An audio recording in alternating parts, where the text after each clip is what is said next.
Welcome back sa aking channel. Narito na naman tayo para sa pinakabagong balita mula sa mundo ng politika. Sa isang nakakagulat na pahayag, umamin na rin sa wakas si Kuting na wala na siyang kakayanan at kontrol sa mga nangyayari.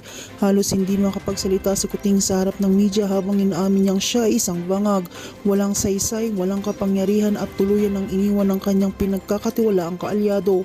Ang kanyang tinig ay nanginginig at tila alam niya na ang katapusan ng kanyang panunungkulan ay mabilis nang papalapit. Isa nang tumalikod ang mga dati niyang kasangga matapos masangkot si Kuting sa samot-saring issue ng korupsyon, katiwalian at pang-aabuso sa kapangyarihan.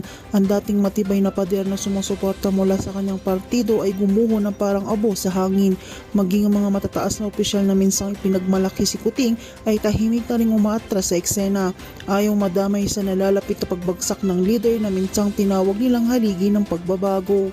Ngayong haharapin na ni Kuting ang bigat ng batas, ilang ahensya na ang naghain ng kaso laban sa kanya at may mga ebidensyang lumulutang araw-araw na nagsasabing siya ay sangkot sa malaking anomalya. Hindi na siya mapoprotektahan ng kanyang mga dating kaalyado at wala na rin siyang masisilungan sa ilalim ng anino ng kapangyarihan. Panahon na para sa pananagutan niya ang lahat ng kanyang ginawa sa sambayanan. Ang taong bayan ay naghihintay ng hustisya at tila hindi na ito matatakasan pa ni Kuting. Habang patuloy ang pagdinig at investigasyon, malinaw ang sigaw ng masa, panagutin ng may sala at isang paalala sa lahat ng leader na ang kapangyarihan ay hindi lisensya ng pang-aabuso. Si Kuting ay simbolo ng pagbagsak ng isang leader na pinipiling abusuhin ng tiwala ng bayan. Kaya manatili kayong nakatutok dito sa aking channel. Sa bawat pag-ikot ng mga kaganapan, kami ang iyong magiging sandigan sa paghatid ng walang kinikililang impormasyon.